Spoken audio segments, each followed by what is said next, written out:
bien et mauvais avec les réseaux sociaux, c'est qu'on a un retour direct sur comment tout fonctionne parce qu'on a les vues. Donc, et quand on commence à créer du contenu, on est vachement orienté sur les vues, sur les commentaires, sur les interactions avec les gens. Et c'est vrai que beaucoup de gens vont montrer leur contenu qui fonctionne, mais la majorité du temps, c'est franchement, il y a beaucoup de choses qui flopent, hein. Donc, il y a pendant une période sur Instagram, je postais tous les jours et on va dire qu'il y avait une vidéo sur 20 qui faisait plus de 2000 vues et c'était trop bien. Mais sinon, le reste du temps, j'étais plutôt à 300, 500 vues et c'était un peu entre guillemets des flops, hein.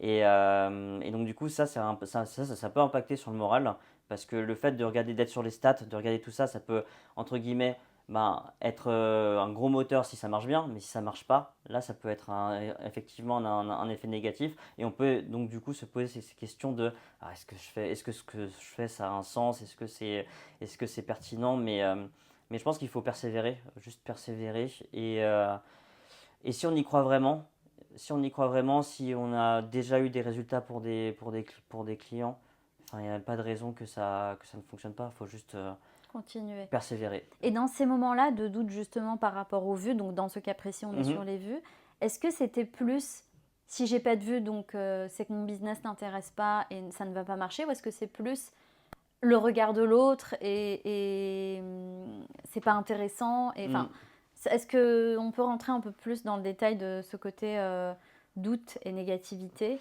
Dans ton cas à toi, est-ce que c'est Ouais. plus par rapport à ton business, à toi et le cœur du business, ou est-ce que c'est plus moi en tant que personne, ce que je fais, en fait Alors, c'est pas bien et complètement détaché en fait de mon contenu. C'est bien sûr c'est moi, c'est du personal branding, mais moi je suis complètement détaché en fait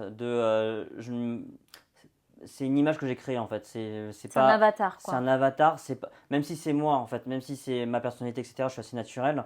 C'est quand même ça reste quand même quelque chose qui est dans lequel je me détache et en fait je le considère juste comme un canal d'acquisition.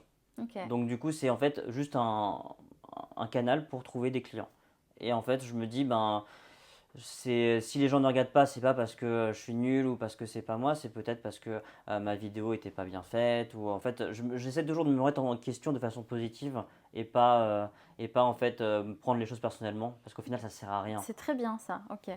Donc ça c'est aussi une énième bonne pratique Mm, de se détacher un peu de ce qu'on fait et de se dire même si une vidéo sur 5 ne plaît pas, bah en fait qu'est-ce que je peux changer ou quel sujet je peux aborder ou quel format je peux mettre en place. exactement. Et comme tu as dit, la persévérance, c'est en faisant, en faisant, en Mm, faisant qu'on va finir par voir ce qui marche pas, ce qui plaît mhm. pas.